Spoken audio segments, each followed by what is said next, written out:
Bonjour, donc c'est Guillaume. Je vais vous parler aujourd'hui d'un morpion en fait.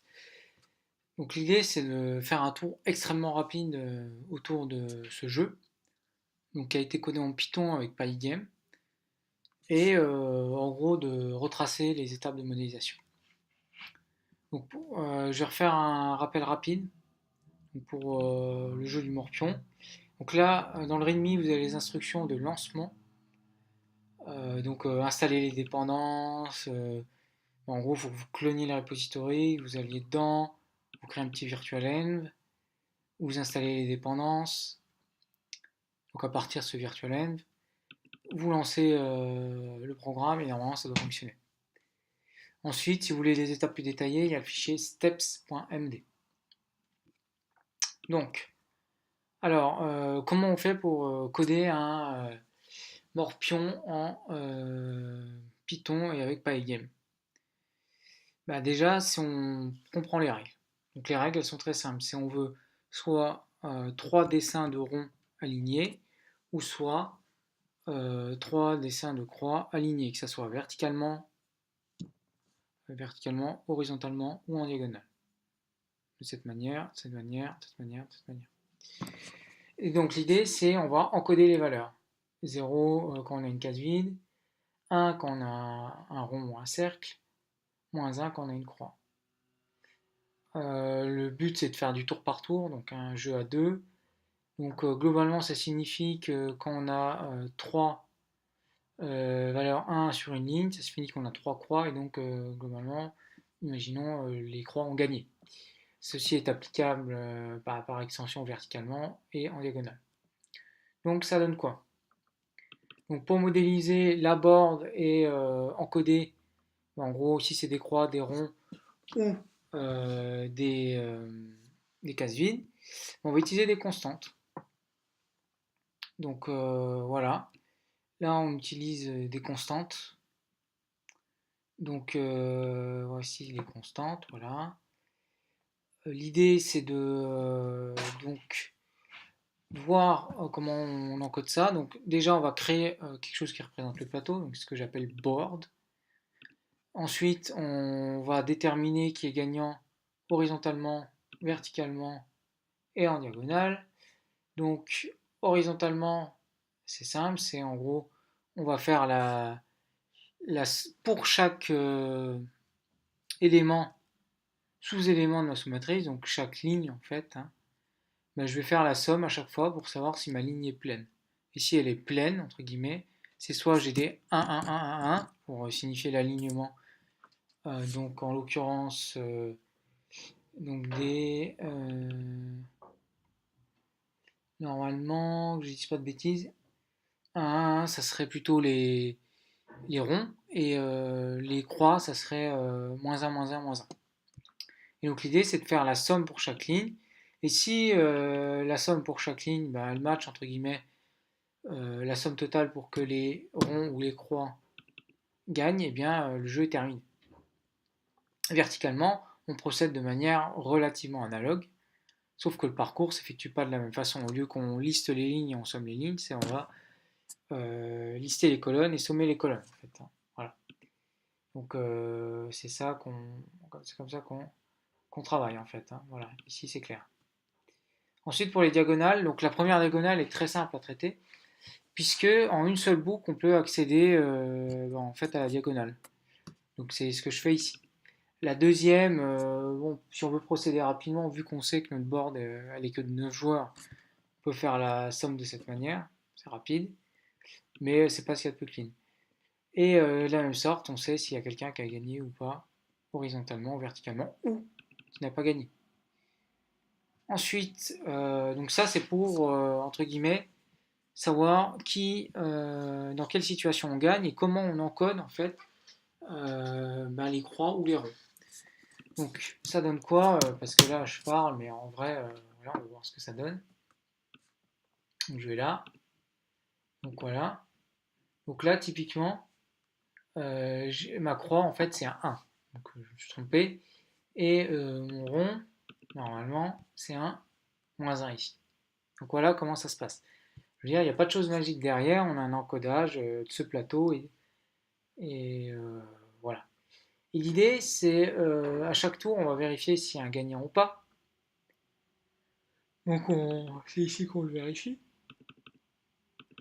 Et aussi, on va vouloir placer entre guillemets une croix ou un rond. Donc c'est cette méthode qui s'en occupe. Et la croix ou le rond vont être placés pour une ligne et pour une colonne définie et par rapport à un joueur en fait. Et c'est là qu'on va encoder en fait le joueur ou pas. Voilà. Et donc ici, une fois qu'on a atteint la ligne de la colonne, on va prendre la valeur du joueur. Donc là, je vais corriger ce que je vois puisque j'ai vu que j'ai fait une erreur en direct. Donc les cross c'est -1. Donc red chip ça va être entre guillemets cross, on peut appeler ça cross chip, allez. Voilà. Et yellow chip ça va être round chip. Bon, ça arrive les erreurs. Voilà. Et donc l'idée c'est donc là on est capable de placer un pion. Donc en gros c'est on va accéder au plateau. Il y a une ligne et une colonne définie. On va affecter la valeur qui est encodée pour la croix ou le rond. Et là, on est bon.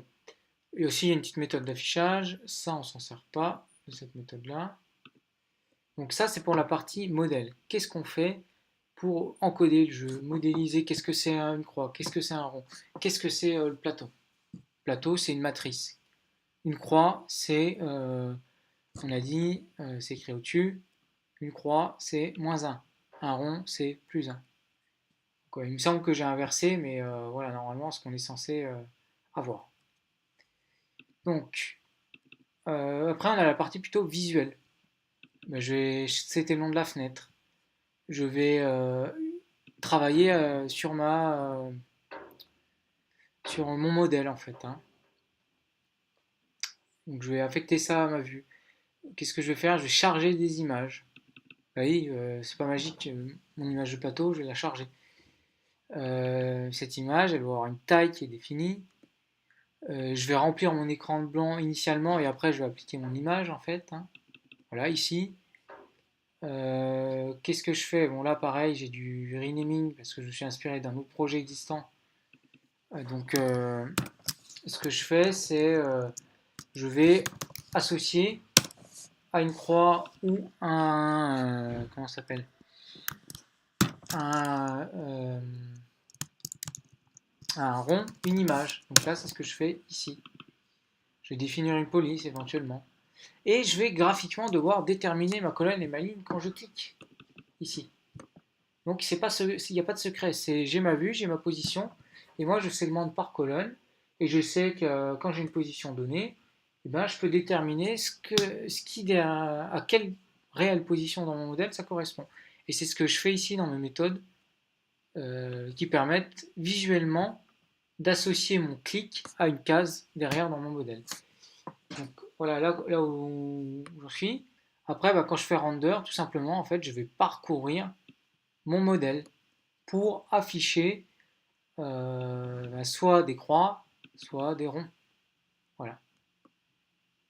Donc c'est hyper simple visuellement. Render, ça veut dire j'effectue le rendu, et le rendu il s'effectue à partir de quoi? Il s'effectue à partir d'un modèle. C'est pas quelque chose de magique. Donc pour terminer, et globalement j'ai une notion de jeu, j'ai une notion de tour, j'ai une notion etc. Et bien qu'est-ce que je fais? C'est j'ai une classe spécifique qui va gérer ça. En gros, ce que j'ai fait, c'est que j'ai défini deux classes. J'ai défini une classe modèle, donc plutôt game board, et j'ai défini une classe plutôt vue, game view. Et là, il faut un truc pour driver un peu le tout, plus ou moins un contrôleur, on va dire. C'est pas tout à fait ça, mais c'est plus ou moins ça. Et donc j'ai un nombre de chips qui est défini. Et en fait, le nombre de chips, ça correspond finalement à la taille de ma borne. Et la taille de ma borne, c'est quoi? C'est le nombre de cases que j'ai dedans, dans ma matrice, qui représente ma borne. Et donc là, j'ai une notion de joueur, j'ai une notion de nombre de croix ou de ronds qui ont été joués, si j'ai un gagnant, et enfin j'ai une vue qui est associée à cette fameuse classe qui doit driver tout en fait. Hein. Et donc, qu'est-ce que je fais? C'est je prends ma vue et précisément le modèle qui est associé à ma vue. J'affiche son contenu pour pouvoir débugger. Et surtout, je vais boucler de manière indéfinie suivant certaines conditions. Si j'ai pas un gagnant qui est les ronds, si j'ai pas un gagnant qui est les croix, si je n'ai pas épuisé mon nombre de pions. Tant que je ne remplis pas cette condition, je boucle. Et donc je vais détecter mes événements Pygame, mes événements de souris. Je vais prendre mon joueur courant. Je vais faire du printing. Donc c'est quelque chose que normalement on ne fait pas comme ça, mais là on est sur un petit jeu de 2-3 classes. Voilà, c'est pas la fin du monde. Je vais prendre ma position. Je vais l'afficher. Je vais récupérer ma colonne et ma ligne à partir du clic qui détermine ma position. Ensuite, pareil, je fais du printing, c'est pas obligatoire. Je vais mettre dans mon modèle, vu que j'ai pu, entre guillemets, convertir ce qu'il y a de ma vue en, on va dire, ligne et colonne dans mon modèle, eh bien, je vais placer mon pion puisque j'ai pu déterminer ça. Et après, je vais vérifier si j'ai un gagnant. Si évidemment, je vais arriver à placer mon pion, parce qu'il y a potentiellement des cas d'erreur, si je clique pas au bon endroit, etc. Mais je vais dire que j'ai fait un tour. Je fais le rendu de mon image, et ainsi de suite. Voilà, c'est comme ça que ça fonctionne.